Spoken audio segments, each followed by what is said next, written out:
Moikka, mä oon Julia. Ja mä oon Fanni.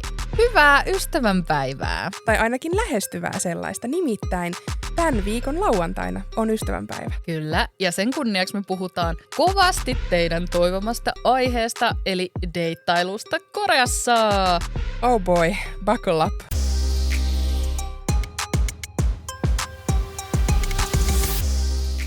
Voiko hongdaeboyn, eli tämmöisen korealaisen fuckboyn, kesyttää? Tai miten Koreassa deittailu eroaa Suomessa deittailusta? Entäpä mitä tarkoittaa motesollo, sogeting tai miltang? Kuuntelemalla tämän jakson niin saatte vastauksen esimerkiksi näihin kysymyksiin. Kyllä, tulossa on hyvä jakso. Kutkuttavine aiheineen ja tarinoineen. Ja tosiaan tässä jaksossa on tarkoitus myös käydä läpi teidän kokemuksia deittailusta ulkomailla. Kysyttiin niitä somessa ja niitä tuli aika paljon, joten kiitos niistä kaikista. Ja ehkä mä mietin sitä myös, Julia, että pitäisikö meidän puhua tässä vähän tuosta teemasta koskien tätä keskustelua, että jos me täällä podcastissa puhutaan meidän kokemuksista, niin se ei välttämättä ole mikään yleispätevä fakta. Ja haluttiin myös tässä jaksossa ja tähän alkuun tuoda sitä esille, koska tässä tulee aika paljon meidän omia kokemuksia ja mielipiteitä. Ja se ei tarkoita, että se olisi mitenkään niinku totta. Välttämättä. Yleispätevä fakta. Niin, siis kokemuksia ja ajatuksia ja mielipiteitä on yhtä paljon kuin on ihmisiäkin tässä maailmassa. Ja me ollaan vaan kuitenkin kaksi ihmistä. Meillä on ne meidän omat kokemukset ja traumat. Me ollaan kuitenkin vaan 2 Everttiä täällä ja huomasin, että tuossa TikTokissa, kun me sinne aina nostellaan näitä klippejä ja kiitos hirveästi, että niitä kommentoitte ja tykkäätte, niin huomasin, kun siellä oli tästä kohteliaisuudesta liittyen Japaniin vs. Koreaan ja tietenkin vs. Suomeen, niin siellä puhuttiin siitä, että nostetaanko Suomessa lapasta maasta vai ei. Ja kerroin siitä just tästä mun omasta kokemuksesta, niin huomattiin, että siellä oli aika paljon semmoisia, että kyllähän minä sen lapasen nostan ja hyvä, että nostat. Niin, ja sitten oli myös siihen liittyen vaikka, että no itse olen kokenut, että Koreassa, kun me sanottiin, että meidän mielestä Japanissa ehkä ollaan vähän silleen kohteliaampia kuin Koreassa, niin sitten osa oli jo sanonut, että no minun mielestä Koreassa ollaan kohteliaampia kuin Koreassa, niin nämä on tämmöisiä asioita, mistä kaikilla on varmasti oma mielipide, mutta me sanotaan vaan se meidän mielipide. Haluttiin tuoda tämä vaan tässä esille, että kukaan ei ajattele, että me uskotaan olevamme jotain oraakkeleita, jotka kertoo täällä totuuksia. Jep, ja siis senkin takia, koska nyt kun puhutaan deittailusta, niin tämä mun mielestä vaatii disclaimerin tähän alkuun, koska tämä on aika voi olla aika herkkä aihe. Jep. Ihmisille. Että jokaisella on tosi niinku omat kokemukset siitä, millaista on deittailu. Tai myöskin siitä riippuen, että millaista tyyppiä on sattunut päätymään deittailemaan. Niin sen takia halutaan vaan tähän alkuun todeta, että nämä on vaan näitä niinku meidän mielipiteitä ja kokemuksia. Ottakaa vähän niinku pinch of salt. Niin, take it with a grain of salt. Ai niinkö se meni? Joo, näin se. Mutta anyhow, niin kysyttiin tosiaan kokemuksia somessa ja kiitos, että laitoitte niitä. Ja haluttiin lukea ehkä myös vähän semmoinen vanhempi viesti, mikä tuli Instagramiin liittyen siihen, että haluttaisiin, että me palautettaisiin vähän niin kuin maan pinnalle. Niin haluatko sä, Julia, lukea sen? Joo, tää oli hauska. Me saatiin siis tosiaan viime vuoden puolella jo tällainen viesti, että hei, onnistuisiko jakson aiheeksi sellainen kuin korealaisen kanssa parisuhteessa? Löysin Netflixistä nämä korealaiset sarjat ja niitä on tullut tapitettua varmastikin 100 viime aikoina.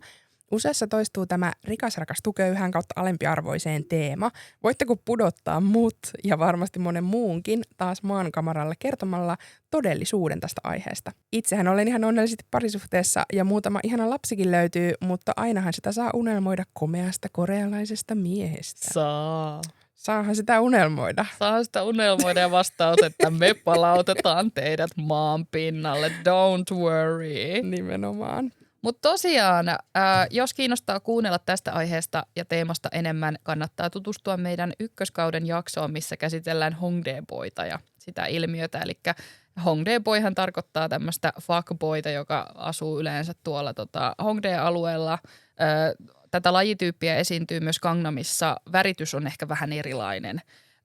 Hongdaeboyn väritystä yleensä leimaa semmoinen mustaan puhuva kangashousu, nahkatakkityyppinen asetelma, kun taas sitten Gangnamissa esiintyvää lajin alatyyppiä leimaa yleensä semmoinen niin kuin kello.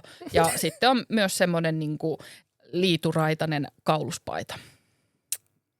Joo, kyllä. Ja me ollaan tehty tästä Hongdae Boy-ilmiöstä oma jaksonsa. Siellä puhutaan myös kyllä vähän, niin kuin sivuutetaan tätä Korean, niin kuin deittailu Koreassa Kyllä. aihetta.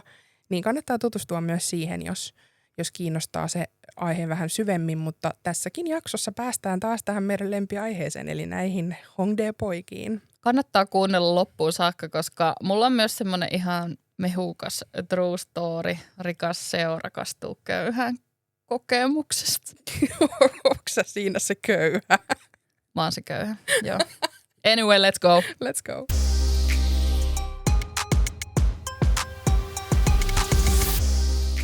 Hei, mä haluaisin tähän ihan alkuun sanoa, nyt kun eletään helmikuuta, niin Netflixissähän on nyt käynnissä tämmöisen Singles Inferno, eli Sollojiok, korealaisen deittailurealitin 5. kausi. Mm-hmm. Itse asiassa tällä viikolla, kun tulee jo vikat jaksot. Melkein Kyllä. kaikki jaksot on jo ulkona. Mutta mä itse mä katson sitä vähän jäljessä. Sama. Mä oon nyt kattonut vasta ekat 4 jaksoa. Ja se oli itse asiassa ihan hyvä, että mä aloitin nyt just katsomaan sitä, koska se on ollut suurena apuna tämän jakson valmistelussa. Mm-hmm. Mä oon vähän silleen virittänyt mun aivoja taas tähän tämmöiseen korealaiseen deittailuelämään. Mäkin katsoin sitä eilen illalla ihan vaan, koska tiesin, että herätään aikaisin äänittämään. Niin siitä näkyy aika hyvin, tai siihen on aika hyvin sisäänkoodattu, että miltä se korealainen deittailu arjessa myös näyttää. Ja ehkä jos ei ole tottunut korealaiseen deittailuun tai ei ole nähnyt sitä tosielämässä, niin se voi näyttää aika semmoiselta sulkeutuneelta. Ihmiset on aika ujoja ja ei päästä ehkä semmoiseen lähikosketukseen niin nopeasti. Musta tuntuu, että katsoo jotain amerikkalaista realityä jostain Netflixistä, niin siinä tyylin käydään kielimoukkua jo ensimmäisessä jaksossa. Kyllä, se on tosi erilaista. Ja vaikka tämä nyt onkin reality-ohjelma, tämä Singles Inferno, ja TV on aina käsikirjoitettu ja editoitu ja leikattu, niin mä oon silti vahvasti sitä mieltä, että toi on tosi niin kuin hyvä semmoinen ikkuna siihen, että miten semmoinen niin kuin naisen ja miehen välinen vuorovaikutus oikeassa elämässä, millaista se on. Millaisista pienistä asioista se koostuu. Koska sitten kun me katsotaan vaikka draamoja, korealaisia draamoja. No kun mä just mietin tätä. Niin se on sitten taas aika kuitenkin eri maailma. Että siitä niinku huomaa, että se on vähän semmoista dramatisoituu. Joo, mä ajattelin kanssa just näitä draamoja ja se on monelle ollut ennen se, mistä yleensä se kiinnostus Etelä-Koreaan voi lähteä. Nykyään se voi olla enemmän nämä Singles Inferno'n kaltaiset realityt, mutta ehkä just perinteisessä draamassa, niin siinä on just tämmöinen rikas CEO rakastuu sitten tämmöiseen köyhälistönaiseen ja yleensä tällä naisella on sitten tämmöinen aika traumaattinen perhetausta. Hänen isänsä ja äitinsä ja veljensä ja koiransa ovat kuolleet ja sitten hän joutuu taistelemaan maailman erilaisia haasteita vastaan ja sitten tämä unelmien prinssi CEO tulee otsatukkaansa kanssa pelastamaan. Siis toi on aika yleinen trooppi, toi tommonen, että pieni raukka tyttö, jolla on silmälasit ja hän on niin jotenkin ala-arvoisessa asemassa ja sitten siellä on joku semmoinen kruununprinssi. Ja itse asiassa tähän liittyen tuli ihan hauska viestikin eräältä kuulijalta, että Koreassa aika monilla treffeillä aikoinaan käyneenä voi kyllä sanoa, että herrasmiehen esittäminen on hyvin normaali systeemi. Jokainen osaa sanat ja temput ja ilta usein päättyi siihen, että livautettiin huomaamattomasti lisää alkoholia lasiin ja ehdotettiin motellia. Innocent gentleman, my ass. Joo. Mä en tiedä, mikä sun mielipide tähän on, Julia, mutta itse allekirjoitan tämän kyllä täysin. Todellakin. Varsinkin, jos sä deittailet silleen, että te käytte vaikka juomassa, mikä siis on tosi yleistä, että käydään juomassa sochua tai just syömässä ja sitten vähän ilta saattaa eskaloitua ja sitten jos ei ole yhtään kokemusta ja on supernaivi, niin sitten saattaa mennä mukana. Mutta siinä voi käydä myös aika silleen huonosti ja mulla on ollut pari semmoista kokemusta, mitä ajattelen silleen, oh god, että onneksi ei tapahtunut mitään ja niin taitaa olla myös tällä viestin lähettäjälläkin. Mutta tavallaan just se, että kannattaa varoa omasta mielestäni, että jos tulee ulkomaalaisena, että siellä on tietynlaisia miehiä, joita kiinnostaa, tietynlaiset naiset ja Koreassa ei suotta ole tämmöistä sanapartta kuin riding the white horse. kyllä. Ja tämäkin ollaan käyty läpi tarkemmin tuossa siinä meidän Hongdae-poika-jaksossa. Mutta riding the white horse tälle lyhykäisyydessään tarkoittaa siis valkoisella hevosella, eli valkoisella naisella ratsastamista, joka nähdään tällaisena valloituksena ikään kuin.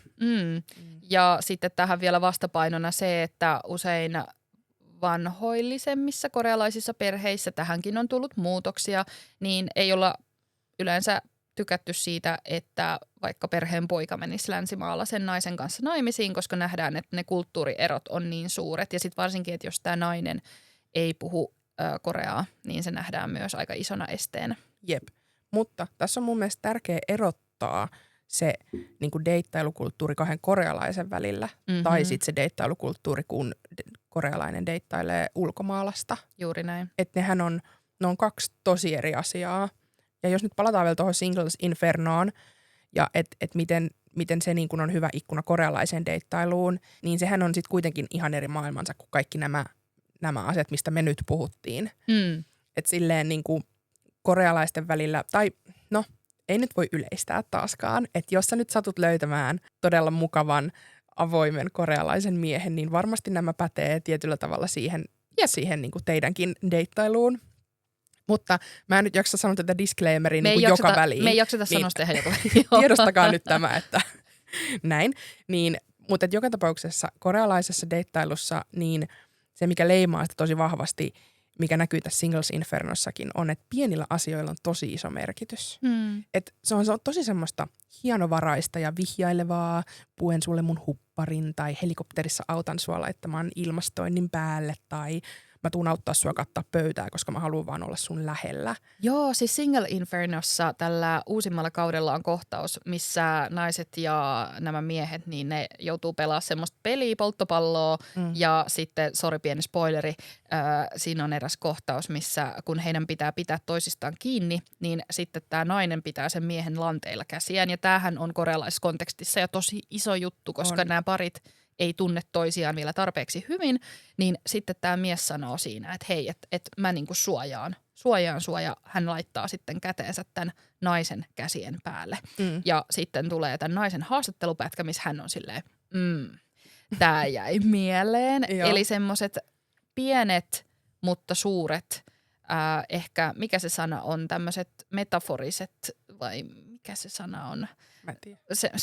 Mä en tiedä. Mä en tiedä, mitä tämä fani tässä puhutella. Mutta kuitenkin semmoiset, niin kun, tiedättekö, että tämä ihminen ajattelee mua tyyppiset teot, niin ne on korealaisessa deittailukulttuurissa tosi tärkeitä. Kyllä, semmoiset pienet niinku huomaavaisuudet. Just näin, mutta onhan toi aika ihanaa. Jep. Ja sitten kun siinä ohjelmassa on ne panelistit, jotka reagoi kaikkeen, niin siitä myös näkee hyvin niitä juttuja, mitkä on semmoisia isoja niin kun, osoituksia siitä, että on kiinnostunut.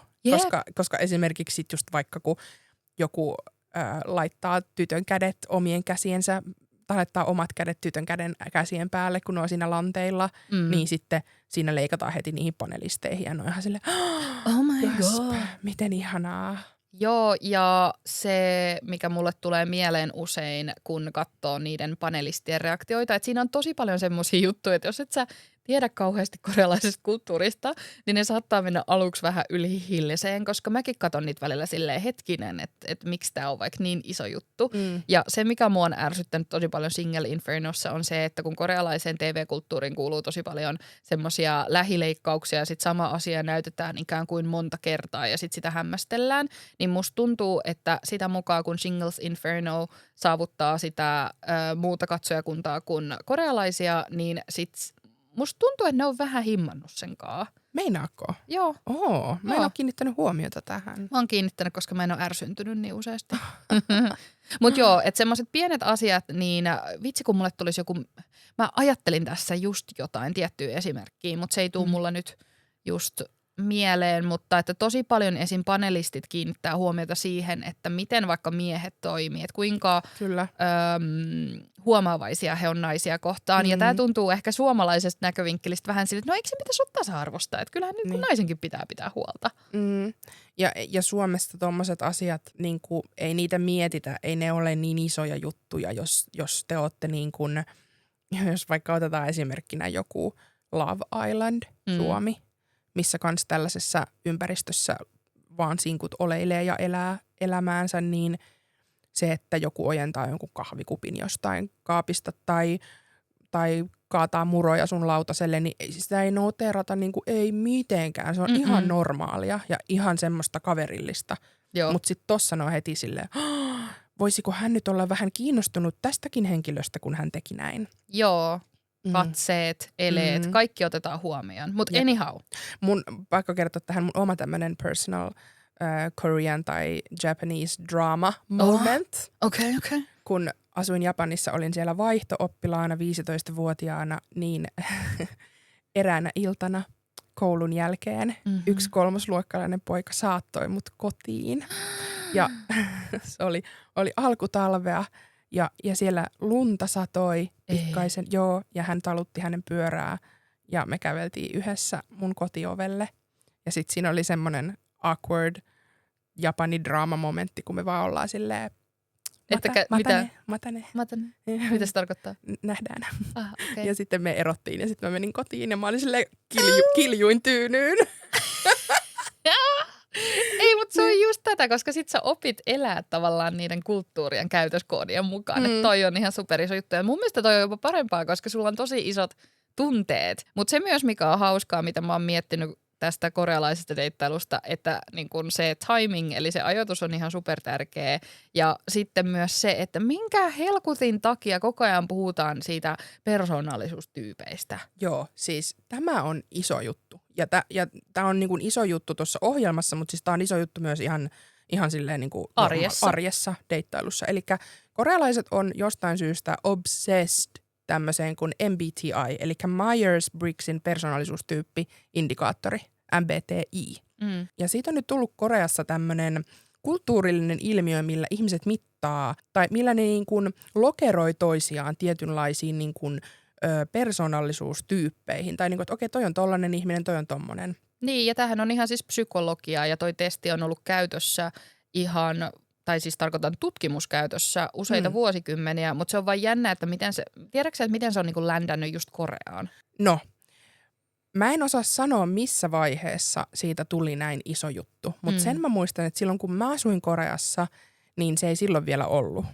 Et se on nyt vasta viime vuosina ehkä tullut. Eikä vaan, viimeisen ehkä 10 vuoden aikana.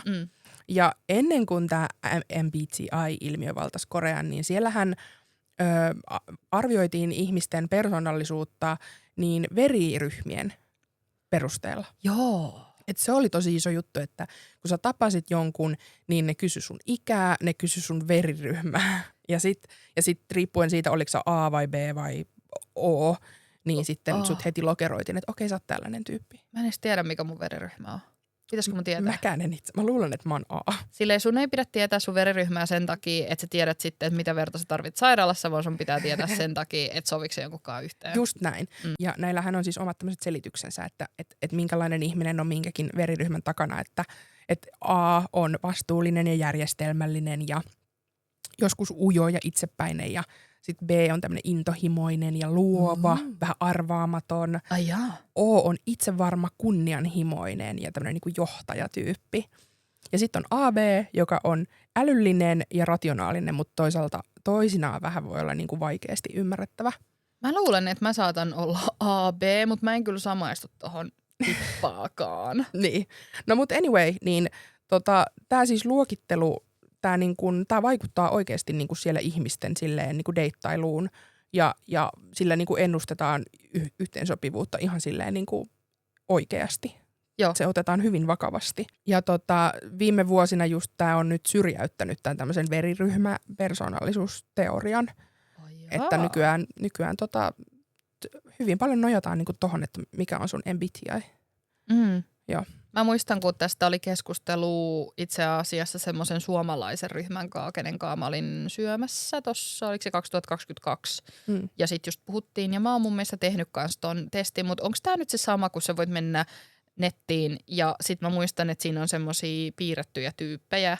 Joo, se on just se. Ja sit sä voit katsoa, että onko sä vähän niin kuin joku Michelle Obama. Niin, siellä kyllä sä näet sit, kun sä oot tehnyt sen, että ketkä muut on. Mä olin samassa kuin mikä se on se Hunger Gamesin näyttelijä, se on yksi mun lempinäyttelijöistä, Jennifer Lawrence, tietysti. tietenkin. Of course. Joo. Mutta joo, MBTI, se on mielenkiintoinen juttu ja pitäisi kyllä varmaan selvittää, mikä itsekin on, koska en kyllä enää muista. Jep. Pitäisikö meidän lukea joku tarina tähän väliin? Luetaan tarina. No niin, tässä tulee tarina. Eli treffeillä mies alkoi kesken kaiken itkemään Bocciassa, Boccia on tämmöinen baari, eksensä perään ja avautui siitä mulle. Long story short, 2 tunnin kuuntelun jälkeen vihdoinkin pääsin lähtemään, mutta hän Kobek, eli tunnusti, että haluaa seurustella mun kanssa, kun kuuntelin niin hyvin. Tavattiin tällöin ekaa kertaa. Ekaa kertaa? Ekaa kertaa. Eli hän päätti siellä Bocciassa, olikohan, no varmaan sotsu vaikutti, mutta hän niinku, Hän okei. ensin avautui eksestään 2 tuntia ja sitten oli silleen, sä kuuntelit kyllä tosi hyvin nyt näitä mun murheita, että pitäisikö meidän seurustella. Se voisit olla mun terapeutti. Siinäpä match. Siinäpä match. Mutta tästä tuli pari tosi hyvin tämmöistä korealaista pointtia, mitkä niinku leimaa korealaista deittailukulttuuria hyvin vahvasti. Ensimmäinen on se, että ollaan tosi nopea liikkeisiä. Hyvin nopeita. Että oikeasti silleen niinku sä tapaat jonkun tyypin ja ekojen treffien jälkeen se voi olla sulla silleen, aletaanko ole? Aletaanko ole vähintäänkin 2 treffien jälkeen. Ja se, mistä mä oikeastaan tykkään korealaisessa deittailukulttuurissa on se, että te vähän niin kuin sovitte tosi nopeasti, että okei, että varataan vähän niin kuin meidät 2 toisillemme ja tutustutaan. Ja se ei tarkoita sitä, että meidän pitää mennä naimisiin ja hankkia lapsia ja jotenkin sitoutua for lifetime, mutta tavallaan se, että katsotaan nyt rauhassa vaikka tämä seuraavat 5 vuotta.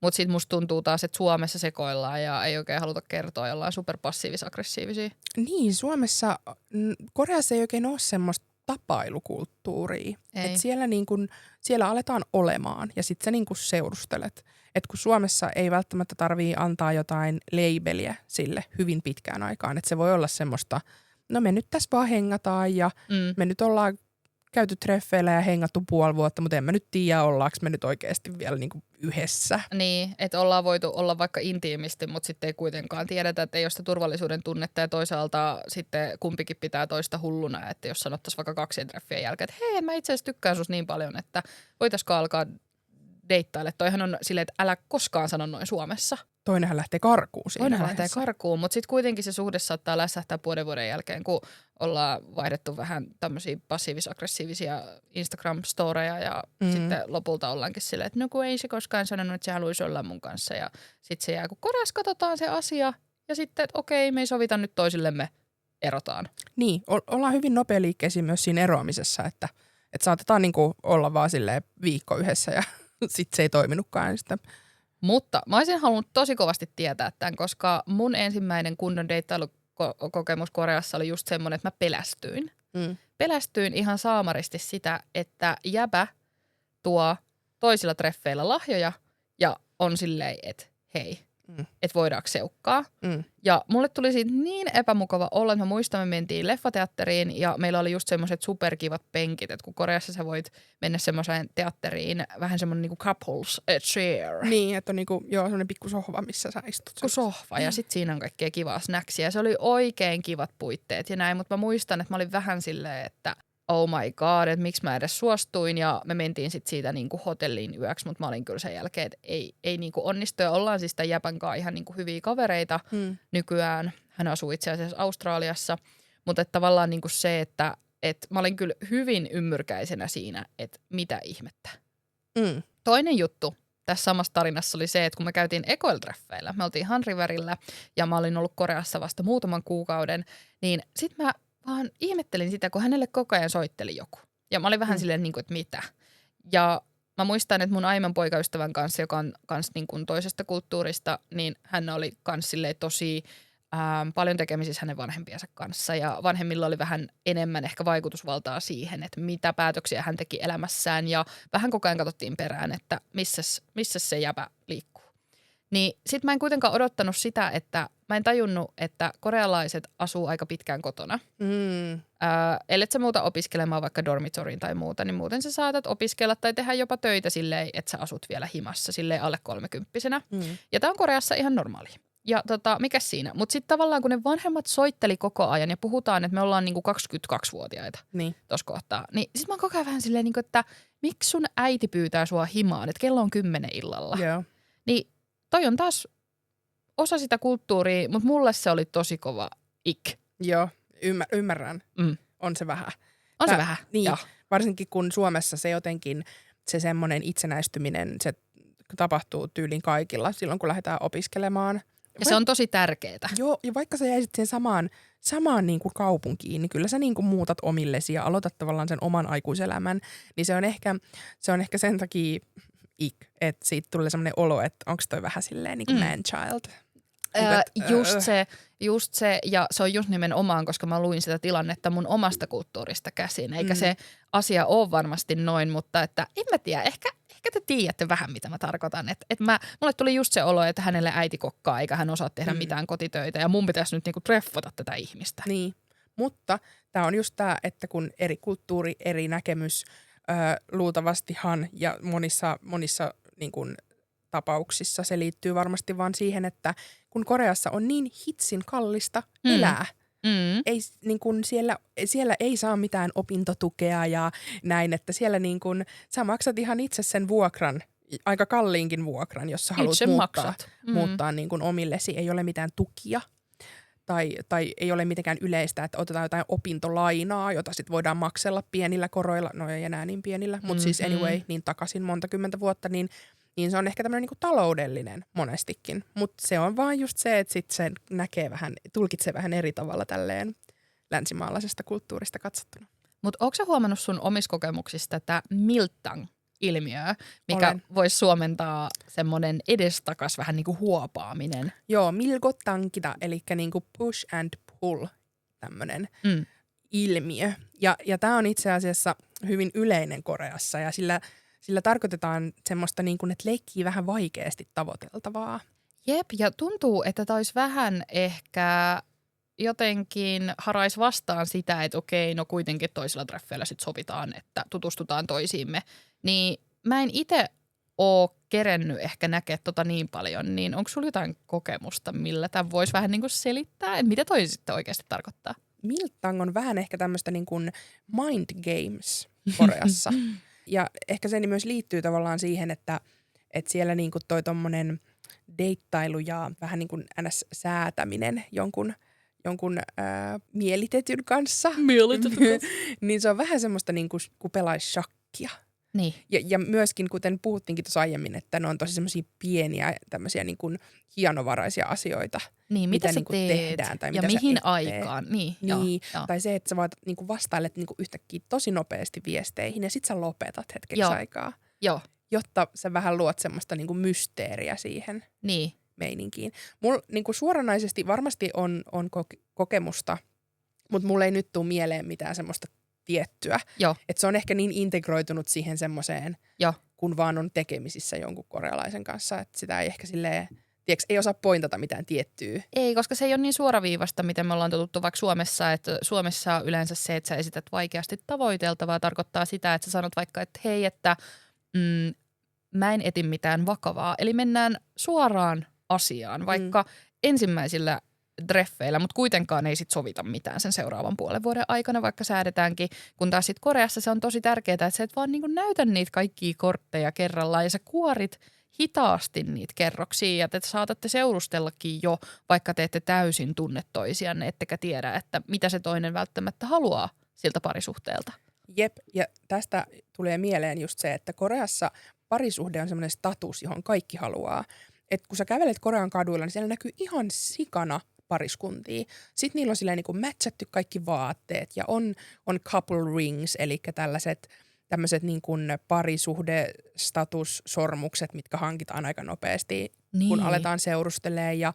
Ja ne saattaa niinku olla silleen 110% in siinä hommassa yhtenä päivänä ja sitten seuraavana päivänä on silleen, erottiin. Joo. Välillä melkein musta tuntuu, että siellä halutaan vaan seurustella seurustelun vuoksi enemmän kuin silleen, että sä oikeasti fiilaisit sitä tyyppiä. Joo, ja sitten kaikille tämmöisille jutuille on erilaisia termejä. Joo, siis Koreassahan on ihan oma tämmöinen niinku kielensä, Niin. kun puhutaan deittailusta. Ja siitä inspiroituneena mä oon nyt koonnut tänne tämmöisen pienen Korean Dating Lingo 101. No niin, eli sitten jos menette Sectionin. Koreaan ja rupeatte harrastaa tätä seurustelua, niin voitte käyttää näitä. Kyllä, niin tervetuloa nyt Julian deittailusanasto kouluun. Ton, ton, ton. Ton, ton, ton. Ensimmäinen sana, sollo, eli sinkku, soolo. Sollo. On myös Singles Infernon koreankielisessä nimessä, eli sollo chiok, joka tulee siis suoraan sanoista soolo helvetti. Mm. Sitten on tämmöinen kuin sollo taltsul. Sollo taltsul, joka tarkoittaa suoranaisesti niin kuin sinkkuudesta pakenemista. Ja toi termistöhän jo kertoo siitä. Miten se nähdään, se sinkkuus ylipäätään. Nimenomaan, että se on tila, mistä sun täytyy paeta, päästä pakenemaan. Okei. Sollo taltsul. Sollo taltsul hessa, pakeniksi sinkkuudesta. Sitten on hyvin tärkeä termi couple, eli pari. Couple. Sitten on couple tem, eli couple item. Ja tää on nyt sitä tämmöistä niin kuin mätsäävää tuulitakkia ja mätsäävää lenkkaria. Ja se on tosi iso juttu siellä. Joo. Joidenkin mielestä se on kringeä. Mä henkilökohtaisesti, mä pidän siitä ihan älyttömästi. Mä en pidä. Etkö? En. Mun mielestä toi on vähän creepyä. Mä en välitä siitä, että Koreassa on noille oikein omat markkinat. Mutta mun mielestä elämässä ylipäätänsä ihmisen pitää tehdä sitä, mikä tekee hänet onnelliseksi. Kyllä. Siis mä en tiedä niin kuin mitään ihanampaa ja sympaattisempaa kuin se, että mulla olisi vaikka samanlaiset lenkkarit mun poikaystävän kanssa. Okei, no toi on ihan söpö. Tai silleen, että olisi niin kuin vaikka samanlaiset paidat, mutta erivärisenä. Musta siinä on vaan jotain tosi niin kuin hellyyttävää. I like it. No, sitten on tämmöinen, kun puhutaan niin kuin suomeksi säätämisestä, niin koreaksi se on somtada. Tarkoittaa sitä, että jotain on niin kuin meneillään jonkun kanssa. Sitten on tämä miltang, joka on niin kuin milko, tankita, eli niin kuin push and pull. Sitten on tämmöinen mielenkiintoinen, tämä on hauska termi, ilkship.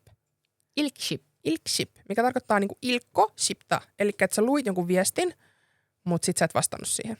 Se on just miltangia. Se on miltangia hyvin vahvasti. Siihen liittyen, niin kun puhutaan deittailusta Koreassa, niin tekstaaminen, semmoinen jatkuva edestakaisin tekstaaminen on tosi iso osa sitä. Joo, mitä mä en ole yhtään tajunnut. Mä oon koko ajan silleen, että älä niinku, että hän saattaa kysyä vaikka, että papmukossa, eli joka on tosi semmoinen huolehtiva lause, on vähän silleen, että hei, miten sulla menee, että onko sulla kaikki hyvin. Mä oon no mitäpä lottoot, että me nähtiin just eilen, että ei mun tarvinnut tekstata sulle. Pammokosso tai mohe, eli niinku, oot sä syönyt, mitä sä teet. Se on semmoista niinku välittämistä. Se on niinku, mitä sä teet? Niin, rakkauden kieli Koreassa on tekstaaminen. Ja sillä sä myös näytät, että sä välität. Niin. Että sillä ei yksi aika hyvä ohjenuora, että jos sä deittailet korealaista ja se ei tekstaa sulle parin tunnin välein ja kysele, mitä sä teet, niin he's not that into you. He's not interested. Se on tosi mun mielestä silleen niin kuin leimaava piirre korealaiselle deittailulle, koska ei se niin kuin, no Suomessa meillä on ihmisiä, jotka tykkää tekstailla paljon, mutta sitten on myös niitä, jotka on silleen hyvää huomenta, hyvää yötä. Niin.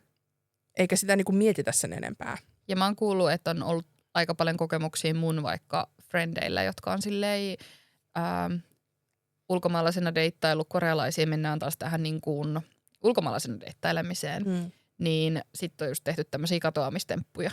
Että ollaan vaikka tosi paljon tekstailtu ja kaikkea. Ja sitten tämä mun ystävä, mikä on tosi ikävää, niin on ollut tosi innoissaan. Ja sitten yhtäkkiä se jäpä katoo, kun tuhka tuulee ja siitä ei kuulla enää koskaan. Mutta on koustattu niin monta kertaa Koreassa, että... Mua ei ole koustattu kertaa. What? Paitsi se ei ollut korealainen, yksi semmoinen amerikkalainen solttu. Siis semmoinen, vähän nyt hävettää myöntää, mutta siis semmoinen amerikkalainen sotilas. Hän oli ihan ok. Joo. No mulla ei ole ikinä tapahtunut. Mä en ikinä deittailu Koreassa semmoista niinku amerikkalaissotilasta. I can tell you, se on aikamoinen experience. Se on ihan oma maailmansa kuulemma. Mutta mä kävin vaan muutamilla treffeillä noiden kanssa ja täytyy sanoa, että se oli sitten se, että siihen asti kun mä huomasin, että heitähän ei siis kiinnosta opetella koreaa ollenkaan. Tämä on taas mun kokemus, mutta että aika paljon siinä Amerikkaskenessä liikkuu ja kävinkin yhdessä tukikohdassa, niin se on ihan kuin mä niin kuin olisin herännyt, tiedätkö, Amerikassa. Niin, jossain Jenkeissä. Jossain Jenkeissä, mutta anyhow. Joo, no niin, mennään takaisin aiheeseen. Eli sitten on tämmöinen sana kuin kobek, joka on hyvin tärkeä. Kobek tarkoittaa tunnustusta. Ja se, että sä tunnustat sun tunteet, on niinku tosi iso juttu myöskin siinä, että niin kuin puhuttiin tästä, että se ei vaan niinku liuu sinne parisuhteeseen se meno, se deittailu, vaan siellä tulee aina selkeästi, tulee se som, kun säädetään, sitten tulee se kobek, kun sä tunnustat sun tunteet.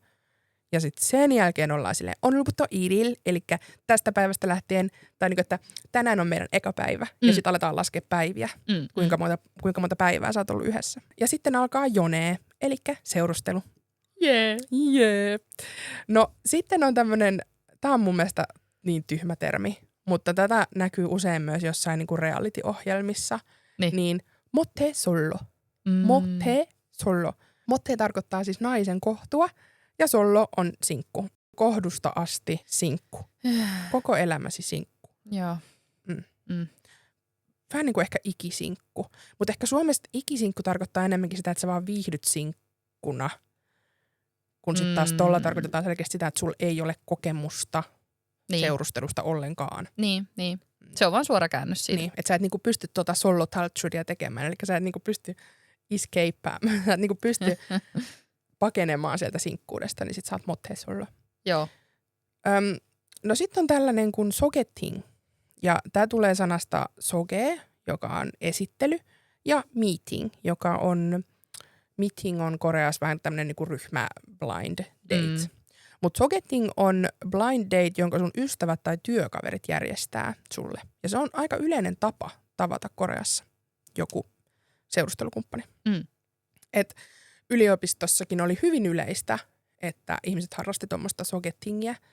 Et se koetaan jotenkin silleen aika silleen myöskin turvallisena tapana, koska sit niinku sun ystävät tuntee sut ja sitten ne tuntee niiden ystävät, niin sitten ne on silleen, että hei, sä sopisit yhteen tämän tyypin kanssa, että haluatteko. Että he tavallaan niinku suosittelee. Niin. Ja tämähän on todella yleistä Chaebolien suvuissa, eli puhutaan näistä korealaisista business-dynastioista, eli näistä perheistä, jotka pyörittää LGtä, Samsungia, näin poispäin, niin hehän eivät usein nai ulkopuolelta. Eli siellä pyöritetään näitä, että saatetaan vaikka, että LGn joku lapsi menee Samsungin jonkun tyttären kanssa naimisiin, tällä hyvin heteronormatiivisesti puhuttaessa. Ja sitten on just näitä meetingejä, missä sitten suositellaan erilaisia pariehdokkaita ja yleensä ei ole niin väliä, että pitävätkö he nyt toisistaan ensitapaamisella, että aika pian sitten järjestetään sitten se kihlaus. Kunhan pysyy isot firmat isojen sukujen omistuksessa.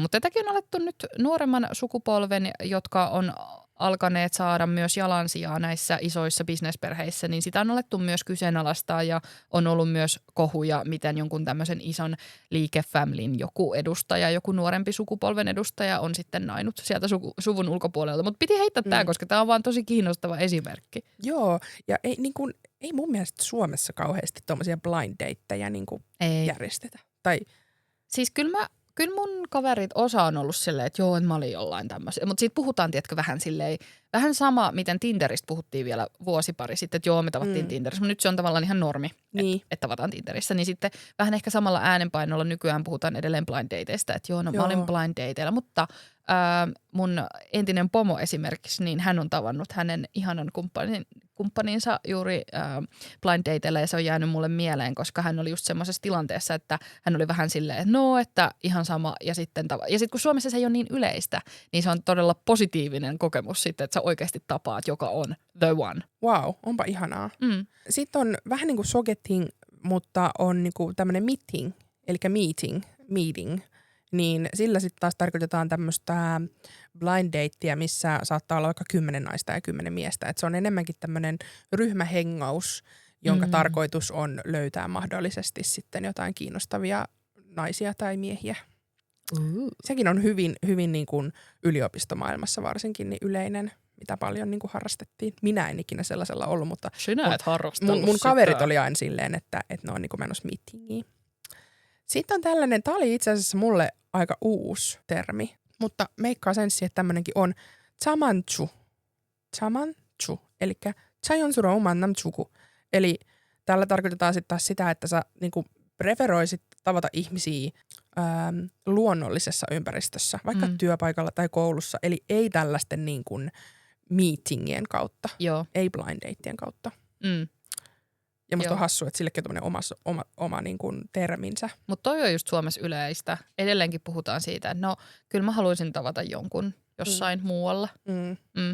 Joo, mutta nämä on tosi kiinnostavia, koska Koreassa on selkeästi tämmöisiä vaiheita, eli on tämä kopek, eli tunnustus, ja sitten mennään siihen seurusteluun. Eli siihen ei vaan niinku yhtäkkiä mennä, ja sitten niinku Suomessa ollaan taas, niin ollaan vaan silleen, mitä tapahtuu, vaan Koreassa tiedetään aika paljon, että missä mennään, ja ollaan tosi nopeita sakkia, ja sitten ruvetaan hommaan näitä mätsääviä vaatteita, ja sitten katsotaan, että miten hommat menee, että jos hommat menee hyvin, niin mennään kihloihin, ja yleensä Koreassa ei asuta yhdessä ennen kuin ollaan vähintään kihloissa, että tämä on tosi tärkeää, varsinkin jos on vähän vanhoillisempi perhe. Jep, ja vanhemmille esittelykin on tosi semmoinen, että jos sä esittelet sun tyttöystävän sun vanhemmille, niin sitten siinä niin kuin ollaan oikeasti aika tosissaan niin kuin tyyliin, että aion kosia tätä ihmistä.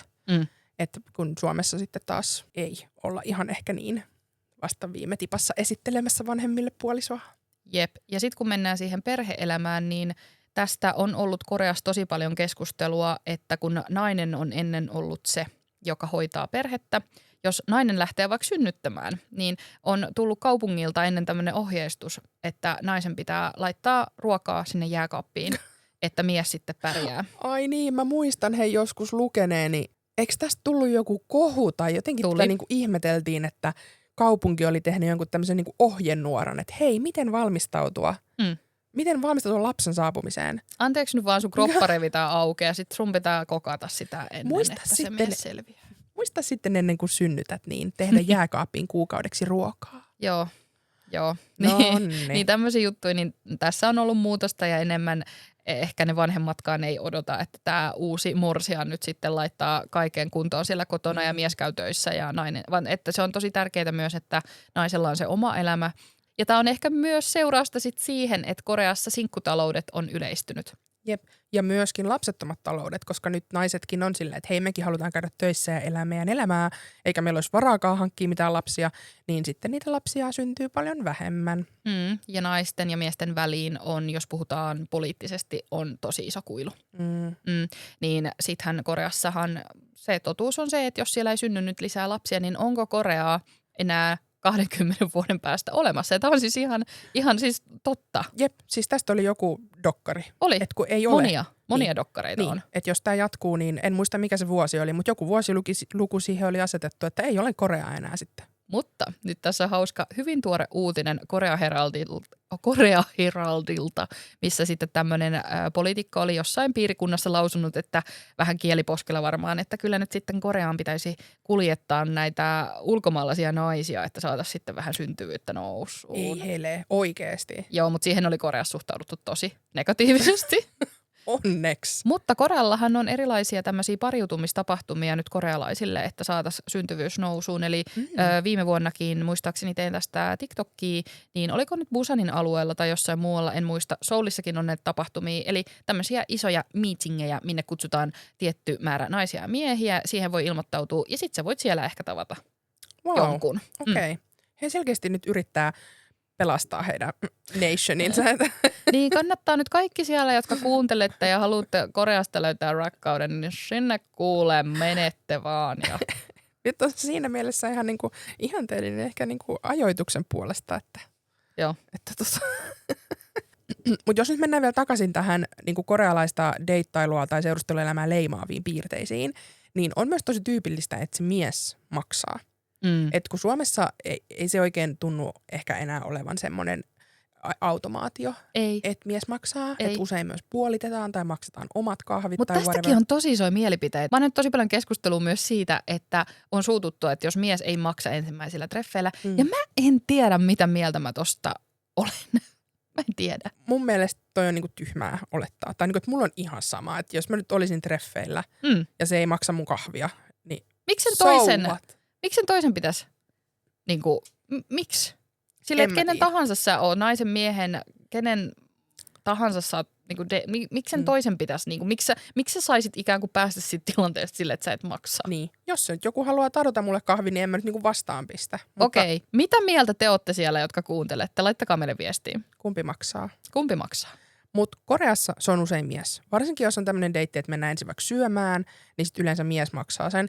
Ja sitten sen jälkeen, jos mennään vaikka kahville, niin siinä on sitten kohteliasta, että vaikka nainen saattaa niinku tarjota, että no hei, mä maksan tämän niinku second roundin. Se on tyypillisempää siellä kuin Suomessa, että mies maksaa ja tarjoaa asioita. Ja myöskin miehet on kovin ostelemaan lahjoja. Korealaisilla naisilla on ehkä, tämä saattaa olla vähän ehkä tämmöinen stereotyyppi, mutta korealaisia naisia monesti voidaan pitää vähän ehkä semmoisilla niin kuin materialisteina. Joo, mä näen, mitä sä ajat takaa. Että ne ehkä niin kuin myös tykkää saada lahjoja ja asioita. Ja itse olen törmännyt useamman kerran tällaiseen lauseeseen korealaisilta miehiltä, kun on ollut heidän kanssaan tekemisissä, että syy, minkä takia joku vaikka ei välttämättä haluaisi seurustella korealaisen naisen kanssa, on just se, että kun ne haluaa kauheasti kaikkea koko ajan. Koko ajan niin jotain pitäisi vaatimassa. koko ajan olla ostamassa jotain merkkilaukkuja ja niinku tällaista. Joo. Niin joo. Onko tämä nyt vähän semmoinen ehkä yleinen rakkauden kieli? Että Niin. toivotaan niitä Lahjojen antaminen. lahjoja, että sitten jotenkin se on semmoinen välittämisen symboli eikä oikeasti kerro siitä ihmisestä. Mutta jos toi on se yleinen juttu, en ole itse kuullut, mutta jos toi on se, niin kyllä mä nyt ymmärrän myös miesten suhtautumisen siihen. Niin mäkin. Hyvä, kun mä maltan niinku raskin itselleni ostaa mitään niinku merkkilaukkua, niin sitten että jos pitäisi niinku toiselle ihmiselle ostella, niin en ikinä voisi ostaa. Joo, ja kerrotaanko nyt tähän väliin, että voin, siis en tiedä voinko laskea niitä kertoja, kun meitsi on lähtenyt Gangnamiin vähän kavereitten kanssa ja sitten vaan lähtenyt jonkun poppoon mukaan, missä on vaikka korealaisia miehiä ja Niin. sitten he on maksanut sen koko illan ja käyty vähän VIP-klubella. Mutta mä oon vaan silleen, Sä oot vaan nauttinut siitä mä oon vaan matkasta. nauttinut. Mä en tiedä, onko se rikos. Ei varmaan. Senkin itsekäs paskia. Niin, mä oon kehannut nauttia itsestäni. Mä oon vaan silleen, niin kuin, että mua ei, mutta täytyy nyt kyllä sanoa, että Koreassa mä vähän ehkä jopa totuin siis siihen, että toinen maksaa. Joo. Musta on vähän kauheata myöntää tätä, koska mä oon hyvin niin kuin tasa-arvon puolella ja musta on hyvin tärkeää, että missä tahansa suhteessa nämä asiat jakaantuu. Mutta musta tuli ehkä vähän semmoinen, että no niin, minä oletin, että nyt toinen niin kuin maksaa. Mutta tämä johtuu myös ehkä, että mä oon ollut aiemmin suhteissa, missä sitten toinen on tullut toisesta kulttuurista ja missä on tosi tärkeää, että tavallaan mies sit ostaa ja maksaa ja näin poispäin. Jep. No sitten me puhuttiin couple ringeistä. Joo, se on iso osa seurustelua. Semmoinen hankitaan yleensä, kun ollaan oltu vaikka 100 päivää yhdessä. Ja tästä päästään nyt tähän, että korealaiset rakastaa niin kuin juhlia parisuhdettaan. Ja tästä myös niin kuin nähdään se, että miten se kulttuuri rakastaa ja arvostaa semmoista niin kuin parisuhdestatusta. Että siellä on tosi monta juhlaa, jotka on vaan niin kuin parisuhteelle pyhitettyjä. Että voidaan niin kuin juhlia sitä, että ollaan oltu 100 päivää yhdessä, 200 päivää, 300 päivää, 600 päivää. Sitten on kaiken maailman Valentine's Day, sitten on White Day, sitten on Pepero Day. Oh my. Sitten on jouluaatto, joka on siis parisuhdejuhla eikä mikään perhejuhla. Kyllä. Että silloin kanssa ollaan niinku tyttöystävän tai poikaystävän kanssa. Miten tuossa kerkee tekee mitään muuta kuin vain juhlia? Ja sitten tekstaillaan siinä kaikkien juhlien välissä silleen 247. I got no time for that. Joo. Ja mustasukkaisuus on hyvin yleistä myös. Joo, siis tosta piti puhua. Siis mä en kestä, kun tuossa viime syksynä oltiin syömässä ja juomassa. Ja siinä oli pari mun korealaista tuttavaa miestä ja sitten tämän toisen tyttöystävä soitti ja hän sitten vietti sen loppuillan sen tyttöystävän kanssa puhelimessa. Ja on hyvin yleistä, että vaaditaan suhteessa, että se toinen katkaisee vaikka samaa sukupuolta oleviin yhteyden, mikä musta tuntuu aina jotenkin kauhean rajoittavalta. Jep. Jo Koreassa on vähän tämmöinen mentaliteetti, että nainen ja mies ei ehkä oikein voi olla vaan kavereita. Joo, se on totta. Siitä se varmaan johtuu, että sitä nähdään, tai se nähdään jotenkin tosi semmosena uhkana suhteelle. Jep.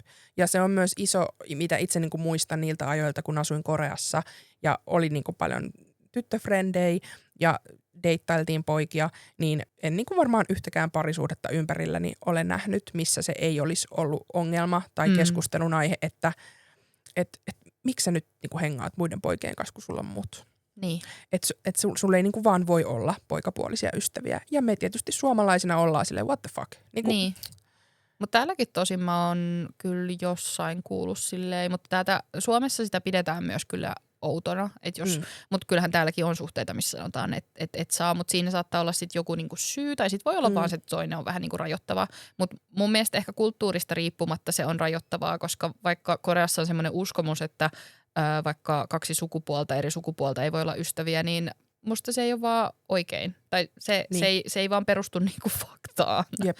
Tästä nyt tuli mieleen, niin tämä mun korealainen eksä, kenen kanssa me oltiin vähän pidempään yhdessä, me oltiin 3,5 vuotta, niin siitä mä olin tosi iloinen siinä meidän parisuhteessa, vaikka siinä oli paljon asioita, mitkä oli niinku vähän vinksallaan, niin hän antoi mulla niinku olla miespuolisia ystäviä. Et kun mulla oli varsinkin niinku vikoina vuosina yliopistossa, niin siis mun läheisin luokkakaveri oli poika, tämmöinen kuin Chesong. Hän oli aivan ihana, niin se ei niin kuin ikinä ollut ongelma. Ja mä olin ihan varma, että siitä tulisi ongelma. Joo. Niin siitä mä olin niin kuin tosi kiitollinen, koska se on oikeasti tosi harvinaista. Kyllä. Että pidetään niin kuin okna.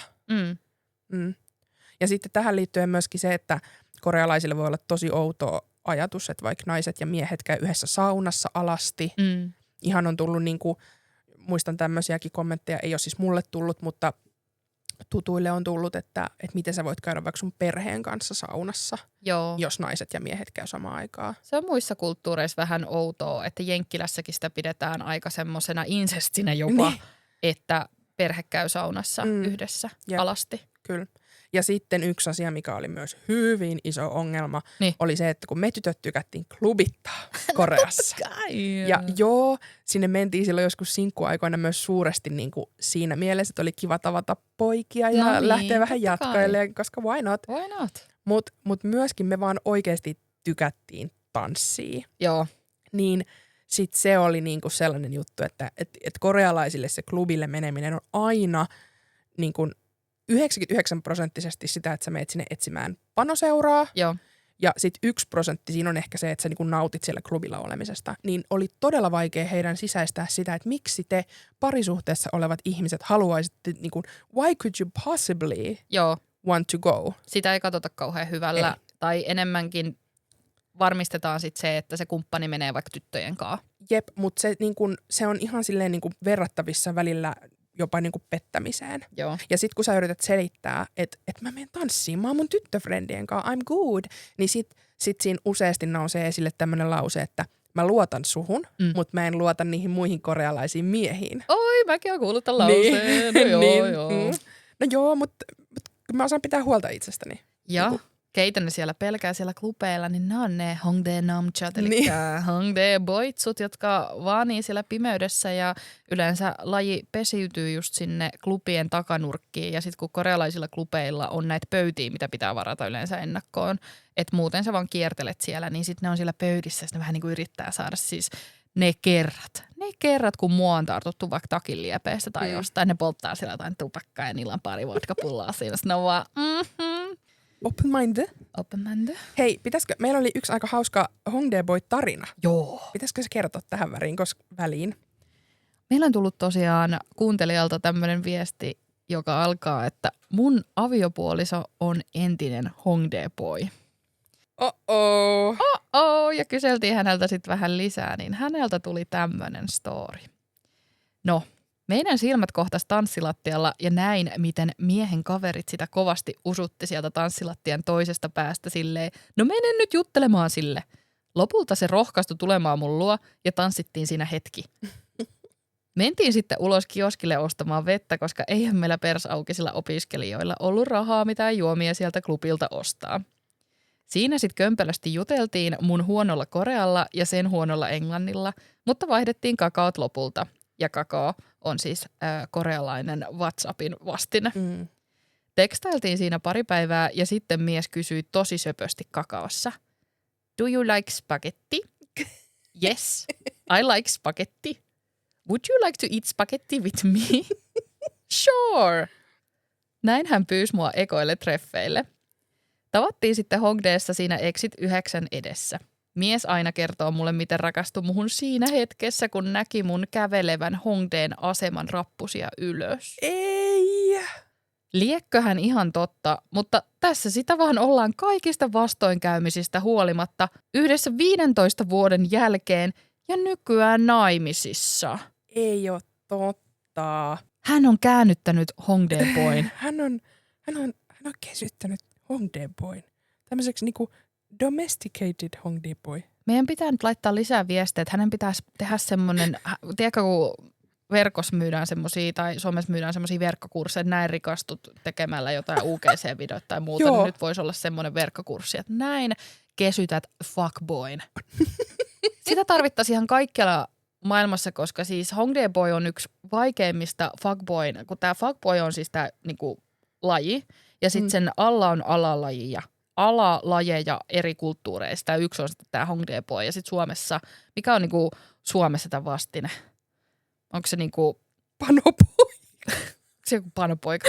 Ei oo. Eikö se on varmaan toi Finance Bro tai joku tämmöinen vastaava, koska Finance Bro on sitten, Helsingissä on semmoinen Kalle-niminen klubi, jossa, no en tiedä onko se klubiksi sanoa, mutta baari.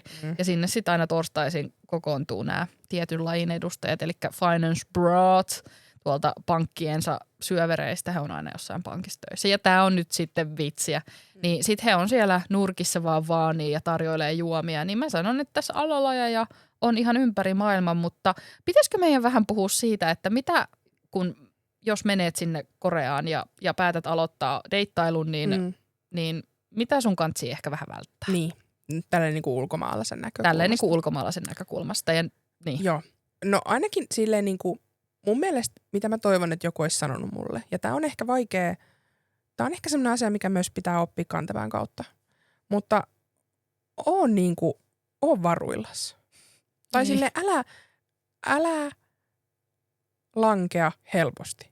Kauheeta sanoa näin, koska me ei haluta olla party poopers, mutta tää on ihan totta. Mutta siis kun niinku, siellä on niitä mukavia tyyppejä, joo, mutta jos sä jossain yöelämässä tapaat ihmisiä, niin sun täytyy niin kuin toi meidän esimerkki nyt tuosta Hongdae Boysta, josta nyt tuli 15 vuoden avioliitto, tai 15 vuoden parisuhde, joka nyt on päättynyt avioliittoon, niin se on aika silleen, se on poikkeussääntöön. Niin. Kuten sanoin, tämä on ehkä sellainen asia, että kun sä pari kertaa käyt läpi ne sydänsurut, mitä ne korealaiset sulle aiheuttaa pienenä, nuorena, toivekkaana tytön tyllerönä siellä, niin kyllä siitä sit oppii. Joo. Mutta myös niin kun, jos vaan pystyt, niin ota niin kun kaikki silleen with a grain of salt. Jep, just näin, että ekoilla treffeillä voi olla kaikenlaisia puheita ja varsinkin jos alkoholi liittyy, niin kannattaa olla varovainen, koska niin kuin tässä jaksossa tulleessa tarinassa käy ilmi, niin he kyllä, sanotaanko näin, livauttaa sitä alkoholia tai saattaa koetella sun rajoja. Eli pidä sun omat rajat. Pidä hauskaa, mutta pidä sun omat rajat. Ja sitten tässä on ehkä vielä se, että mä luulen, että moni näistä pojista ja miehistä, jotka haluaa suoraan sanottuna jotain muutakin kuin vaan sitä keskustelua, niin voi olla ihan sangen tietoisia tästä K-popin vaikutuksesta ja K-draamojen vaikutuksesta, koska K-pophan on semmoinen, että jos miettii vaikka tämmöisiä vanhempia K-pop-bändejä, kuten vaikka Big Bang, niin hehän on ollut ihan silleen, muistan sen, että siinä on jäsen G-Dragon, joka on tosi iso jehu korealaisessa viihdebisneksessä, niin hän on ollut ihan silleen, että mikä K-pop? Että mikä tämä termi on? Että ei Koreassa ole ollut mitään K-pop-termiä, vaan se on länsimaiden luoma. Niin mä luulen, että nämä miehet on hyvin tietoisia tästä, että on tietynlaisia mielikuvia siitä, mitä korealaiset miehet on, ja he vähän niin kuin hyväksikäyttää tätä mielikuvaa. Ja sitten just toi, että se, että joku on niinku ekoilla treffeillä silleen vetämässä sua jonnekin motelliin tai koskettelemassa sua tai niinku tosi semmoinen päällekäyvä, niin Koreassa se on red flag. Hei, toi on hyvä vinkki. Ei korealaiset, niin kun, ei ne ole silleen ekoilla treffeillä suutelemassa ja läppimässä, vaan se on sitä hemmetin singles inferno-meininkiä, semmoista niin kuin pientä varovaista. Just näin. Näin. Se on hyvä ehkä ohjenuora, että hän ei ehkä halua sunkaan parisuhdetta, jos hän haluaa sunkaan sänkyyn tai motelliin.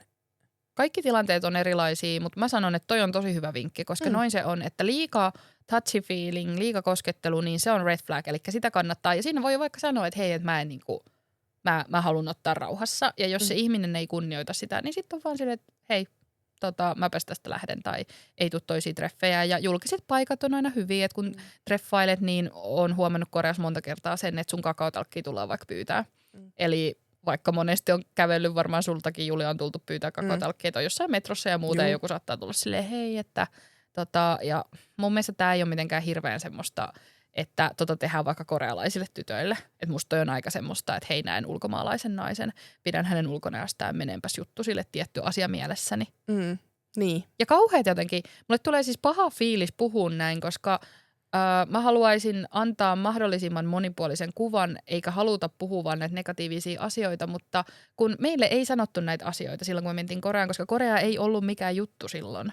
Jep. Niin me halutaan kertoa nämä nyt teille, että pitäkää oikeasti hauskaa, älkääkä pelätkö liikaa, mutta että ottakaa nämä vaan silleen niin kuin mielen sinne takapuolelle. Tai joo. Ja siis, jos sä haluat tavata jonkun korealaisen klubilla ja mennä sen kanssa motelliin, niin go for it. Niin joo, pidä hauskaa. Mutta älä silleen oleta, että toi on unelmien prinssi, joka ei ghostaa sua seuraavana päivänä, koska luultavasti siinä tulee käymään niin. Sitten on myös se, mistä on hyvä mainita, stalkkaus. Se on, jos puhutaan vaikka mulkasta, joka on Koreassa iso rikollisuuden muoto, joka tarkoittaa salakuvausta. Ja tästä meillä on myös ollut jakso. Kannattaa rullata sinne ykköskaudelle, niin löytyy sieltä. Mutta sen lisäksi on monia kokemuksia, jossa vaikka joku saattaa seurata sua. Niin. Ja tästä oli tullut tarinakin meille. Luepas se. Koreassa stalkerointi kukoisti. On seurattu kotiin ja naisten vessaan treffeiltä ja vaanittu kodin nurkilla. Kerran multa varastettiin käsilaukku ja sanottiin, että saan takaisin, kun mennään motelliin. Mitä?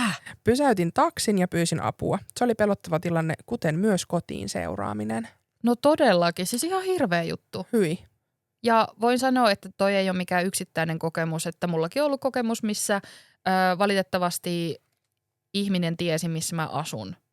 Ja sitten kerrottiin, että hän odottelee tässä ulkopuolella. Ja se oli tosiaan semmoinen, että mä en halunnut jatkaa sitä juttua siis ennenkään sitä. Joo. Ja toi vaan vahvisti sen. Eli se on myös toinen vinkki, että älkää heti kertoko, missä yövytte. Tai jos käytte Koreassa vaan matkalla ja olette vaikka hotellissa, niin älkää kertoko edes sitä hotellia.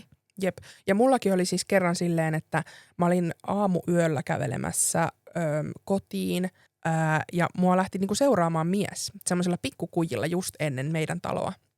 Ja se käveli mun perässä silleen aika silleen hitaasti, löntystellen, vaikutti aika humalaiselta. Ja sitten, kun mä lähestyn mun kotiovea, niin se huutelee mulle jotain. Ja kun mä katon mun olan yli, niin se avaa sen vetoketjua. Hyi!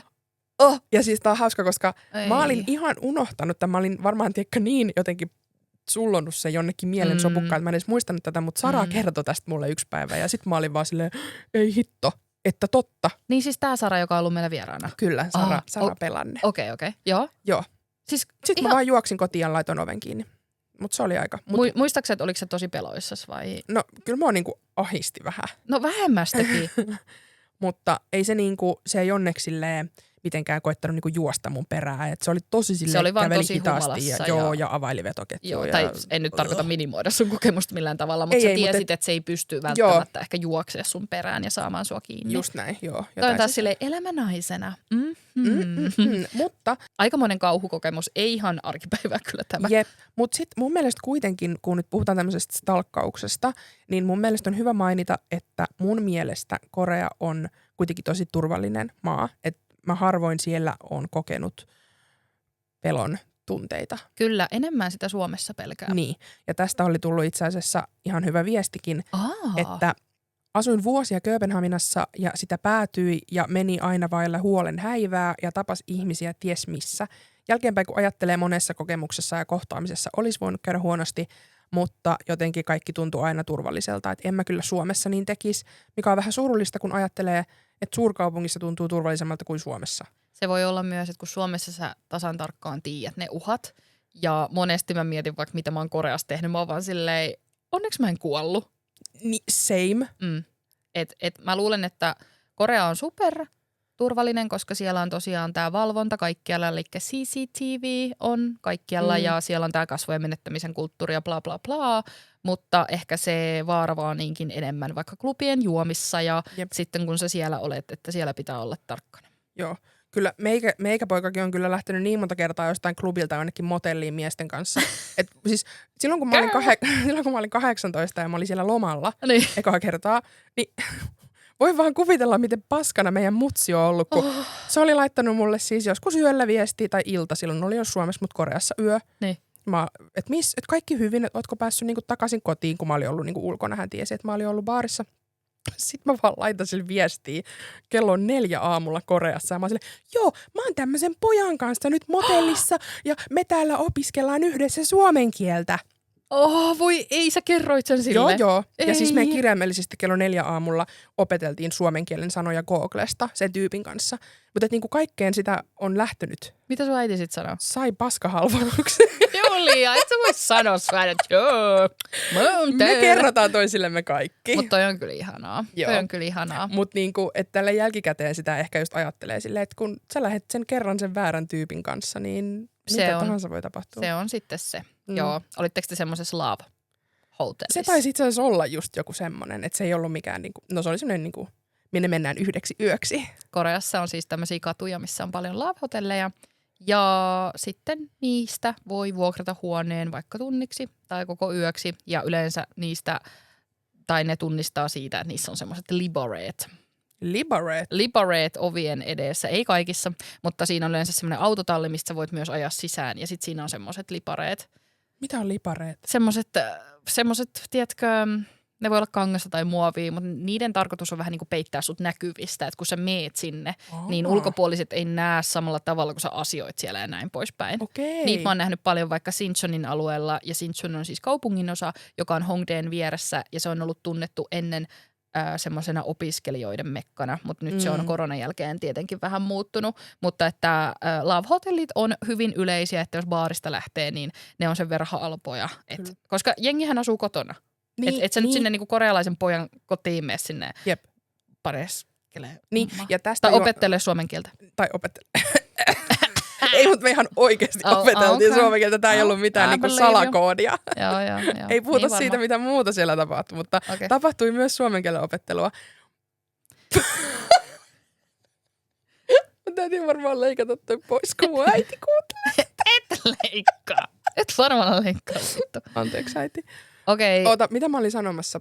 Okay. Niin, tosta, että kun korealaiset ei asu yksin, niin siitä myös juontaa juurensa tämä Do You Live Alone? Joo. Koska siinä aina niin koitetaan kysellään, onko yhdessä tarjolla. Silleen ihan vaan, kun niillä Hongdae-pojilla ei oikein ole muuta. Mieti, kun ne on niin koviksi siellä, ne on vaan silleen, oh yeah, mulla on tää musta nahkatakki. Ja sitten ne on siellä vaan ummansa äitinsä keitoilla. Sitten niin, sitten ne menee kotiin ottaa nahkatakin pois. Istuu pöydän ääreen. Okei, nyt kun tässä avautumisen hengessä jakson lopuksi, kun mä tuossa hirveästi huutelin jakson alussa, että mulla olisi tämmöinen mehevä tarina, niin saanko mä nyt jakaa sen teille kaikille ja varsinkin sulle, Julia? Jaa. No, kun puhutaan, että K-draamoissa on näitä tarinoita, missä rikas CEO rakastuu köyhälistöön, eli tässä tapauksessa on meitsi, niin eletään vuotta 2018 alkukevättä. Koreassa on edelleen vähän kylmä. Ja meitsi on tavannut tämmöisessä Hongdaessa sijaitsevassa baarissa. Sanotaan, että hänen nimensä on vaikka Kevin. Monet korealaiset käyttää ulkomaisia nimiä. Ja hän sattuu olemaan puoliksi amerikkalainen. Niin hän on nyt Kevin. Ja meillä on semmoinen läppä, kun mä oon kasvissyöjä ja mä yritin harjoittaa sitä myös Koreassa tosi paljon siinä epäonnistuen. Niin hän sanoi, että hän tulee tarjoamaan mulle mun elämän parhaimman pihvin, tai muuten mä saan potkasta häntä haaraväliin. En tiedä, mikä tämä juttu on.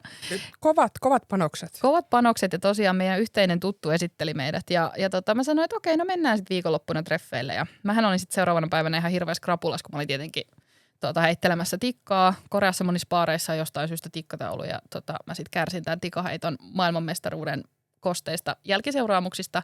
Ja mä ihmettelin, että okei, että se ei ota yhteyttä, että ihan perus, että selvä juttu. Ja mä ajattelin, että tämä homma oli tässä. No, sitten seuraavana päivänä, muistaakseni tämä mun tuttu laittaa viesti, tai jostain mulle tulee se tieto siitä, että tämä äijä on kadottanut puhelimensa. Että sen takia se ei edeltävänä päivänä ottanut yhteyttä. No en mä olisi silloin darrassa voinut lähteäkään minnekään dateille. Mä olin vaan, että okei. Ja sitten yhtäkkiä mulle tulee vieraista numerosta kakaoviesti, että hei, että sori, että en ottanut yhteyttä. Että lähdetäänkö tänään dateille. Ja silloin oli sunnuntaipäivä. Ja mä olin vaan, että joo, no me mennään tyyliin syömään kanaa ja juomaan kaljaa tyyppisesti. Ja ihan viime hetkellä, mulla oli siis semmoiset kalsongit päällä. Mutta ihan viime hetkellä mä päätin, että okei, mä laitan nyt tämmöisen trikoomekon. Se oli mun panostus. Että mä menen nyt dateille ja mä en ole hirveästi deittien fani ylipäätänsä. Niin siitä ehkä tämä mun asenne johtuu. Ja sit mä lähden ja me tavataan Hongdaen yliopiston edessä. Ja mä tiedän, että hänellä on auto, mikä on ihan superharvinaista mun mielestä Soulissa. Että yksityisautoilu ei ole se juttu, ellei sulla ole varaa tai sä käyt töissä tai bla bla bla bla. Ja silloin oltiin opiskelijoita. Ja sitten se auto tulee, mä muistan edelleen, mä näen semmoisen valkoisen citymaasturin, näyttää kalliilta ja ajovalot. Ja mä oon silleen, okei, että onko tää nyt varmasti se Kevin? Ja mä avaan ne ovet ja okei, siinä se on ja hän istuu sinne puku päällä. Ja mä oon okei. Puku päällä. Kanalle. Joo. Ja mä en oikein ajatellut siitä vielä mitään. Ja mä lähdetään ajaa sitten Soulin valtatietä ja sit siinä. Se on ainut K-trauma moment, minkä mä olen kehdannut tuntea sen koko Koreassa asumisen aikana. Mun mielestä se oli jotakin vähän silleen, että okei. Mutta siinä mä olin vähän silleen, mä en voinut niinku estää sitä, että se vaan vyöry mun ylle, koska se oli semmoinen korealainen, semmoinen draama-biisi, semmoinen tosi tunteellinen ja sitten ne Soulin valot lipu siinä, niinku kuvittele semmoinen pimeä ilta ja pilvenpiirtäjien valot näkyy ja sitten se ajotie on siinä ja sitten me vitsaillaan. Ja mä olin siellä, kun hän on puoliksi amerikkalainen, niin hän osasi jopa kertoa ironisia vitsejä, mikä on taas mun love language. Joo. Korealaiset äijät ei kauheasti, ne ei tajua sitä. Ne luulee, että mä oon tosi epäkohtelias, kun mä yritän käyttää ironiaa. Ironia on vaikea koreaksi. Se on tosi vaikea ja mä ymmärrän sen. Plus mulla on tosi huonot vitsit. Mä ymmärrän senkin. Ja sit mä oon vähän silleen, että mä alan hermostumaan. Mä huomaan, että me ollaan ajettu yli silleen vähän niin kuin kaupungin rajoja ja me mennään semmoiseen vähän niin kuin mutkittelevaan tiheikköön, missä on niin kuin metsää ja kaikkea ja kun kujat alkaa silleen pienenemään. Ja sitten mä oon silleen, että okei, että onko tää nyt se murhamysteeri? Että tuleeko musta niinku dokkari nyt sit parin vuoden päästä? No, yhtäkkiä me vaan pysähdytään keskelle semmoista pikkukujaa ja Kevin on silleen, okei, lähdetään autosta ulos. Mä silleen, että tää auto on nyt keskellä tietä. Ja yhtäkkiä se heittää ne avaimet jollekin pojalle, joka ottaa ne. Ja meitä vastassa on semmoinen, direhtööri, mikä se nyt? Semmoinen, ketä parkkeeraa autot. Joo, siis se otti ne, mikä se direhtööri, se joku ovi, siis se joka tarjoilee, siis se joku hovimestari. Hovimestari? Direhtööri. Hovimestari on siinä semmoinen vanhempi korealaisherrasmies ja hän sanoo koreaksi, että joo, tervetuloa ja tulkaa sisälle ja mä näen, että me ollaan ihan superfiinis paikassa.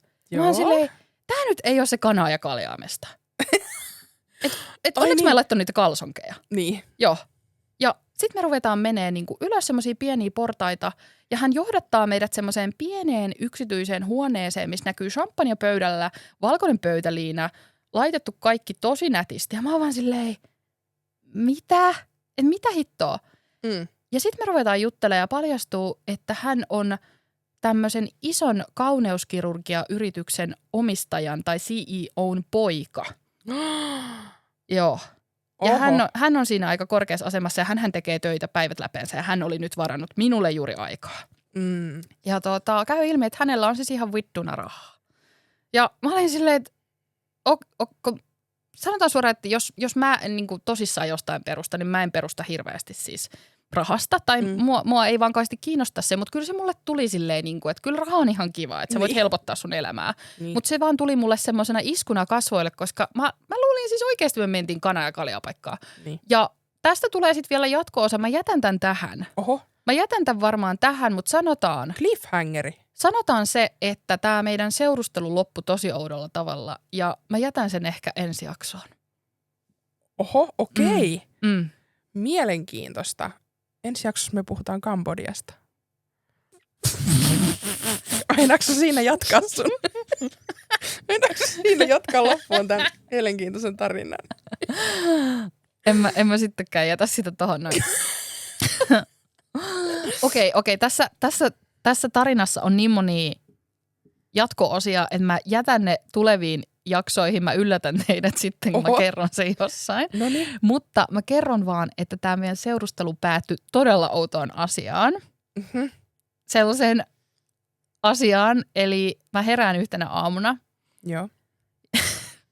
Ja mä näen hänen paljaat jalkansa. Joo. Toi on hirveä juttu. Kaikki ne 3.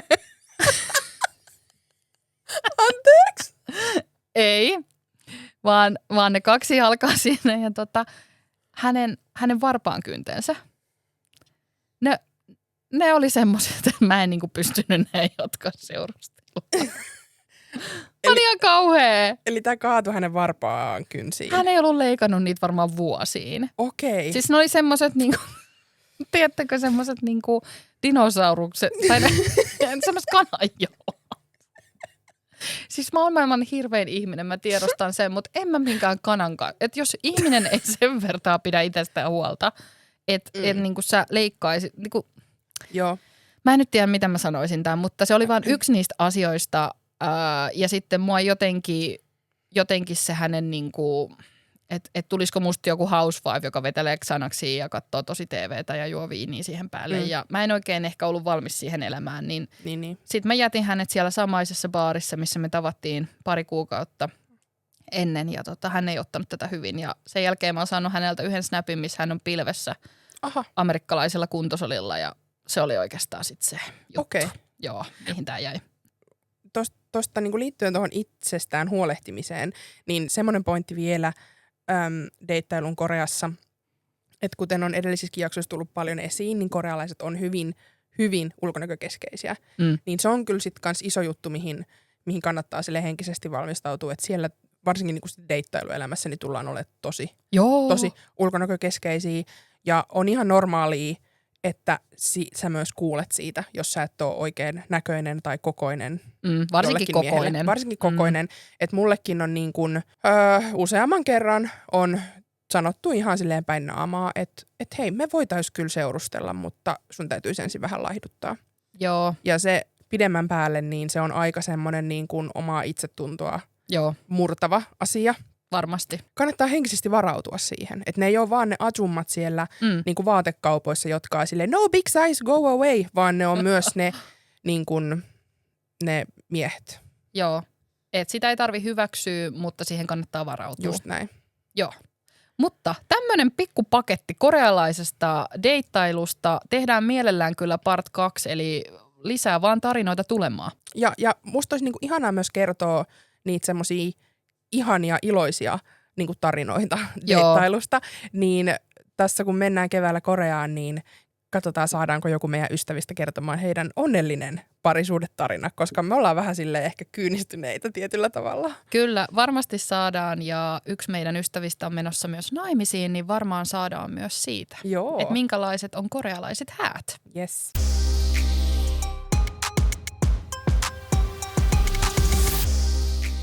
Kiitos kun kuuntelitte tämän jakson ja ihanaa pian koittavaa ystävänpäivää kaikille.